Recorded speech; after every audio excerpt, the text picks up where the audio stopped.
In the chaotic era of the spring and autumn and warring states periods, amidst the rising smoke and storms of the Chu region, a legend circulated about a husband and wife, blacksmiths of unparalleled skill. The man was named Gan Jiang, and the woman Mo Yi. Using furnace fire as their soul and refined iron as their bone, every sword they forged was a treasure capable of slicing through iron as if it were mud. Hearing of their fame, the King of Chu sent them a piece of rare, strange iron he had treasured for years. He commanded the couple to forge a peerless sword within 1 year. Failure to meet the deadline would be punished as the crime of deceiving the monarch. Gan Jiang and Mo Yi immediately lit their furnace, only to discover the iron possessed a bizarre nature.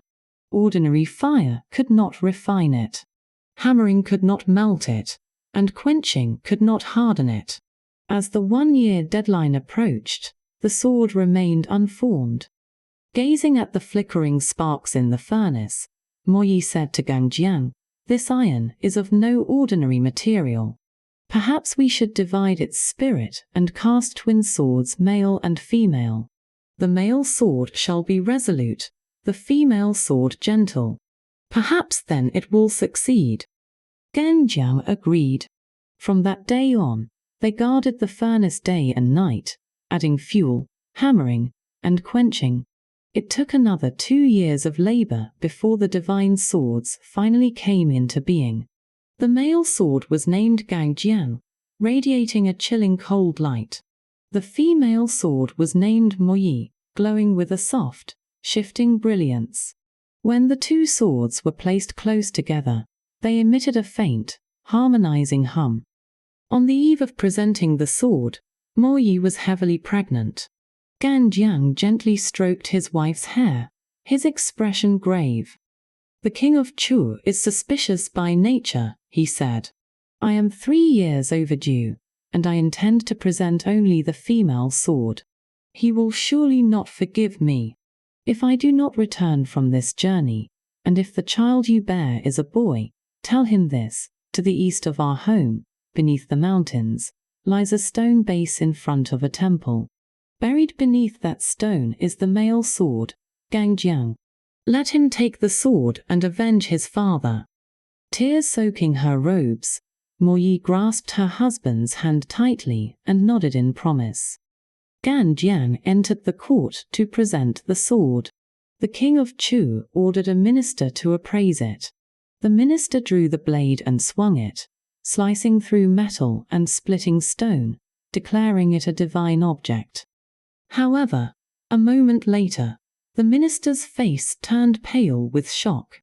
He knelt and reported, "Your Majesty, though this sword is sharp, it carries a mournful, wailing sound. This is the female sword, Mo Yi. There must be a male sword, Gan Jiang, matching it. It is mourning for its partner." The King of Chu flew into a rage, accusing Gan Jiang of hiding the treasure and deceiving his sovereign. He immediately ordered Gan Jiang's beheading. Years passed, and Mo Yi gave birth to a son. His eyebrows were set remarkably wide apart, a full foot, giving him a peculiar appearance. The world called him Mei Jian Kai, the one with the broad brows. When he reached adulthood, he finally could not help but ask his mother, "Why have I never seen my father? Where did he go?"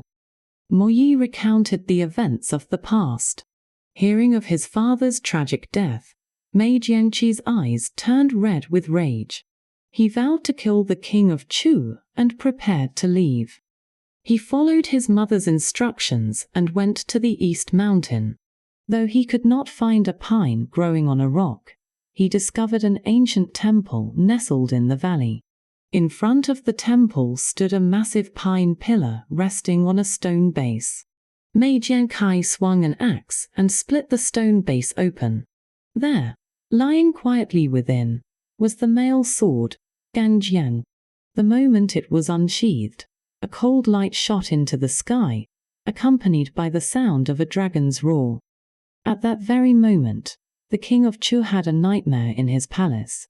A young man with eyebrows spaced a wide ruler apart, holding a precious sword, was rushing to stab him, his eyes filled with bone-deep hatred. The king awoke terrified and summoned his ministers. A minister trembled and said, before Gan Jiang died, his wife was indeed pregnant. His son must now be grown, and his nickname is Mei Jian Kai. Shocked and furious, the king immediately issued a decree to the world, offering a reward of 1,000 gold pieces for the capture of Mei Jian Kai. Mei Jian Kai fled with the sword. On his journey, he met a wandering xia, a chivalrous warrior. Seeing the young man's unique appearance and the treasure on his back, the warrior knew this was the wanted man and stopped him. Mei Jian Kai drew his sword, but then passionately recounted the story of his father's death and his quest for revenge. The warrior listened, a look of respect flashing in his eyes, but shook his head. The palace of Chu is heavily guarded, surrounded by the forbidden army. Even with a divine sword, you cannot get within 3 feet of the king. Mei Jian Kai lowered his sword in despair.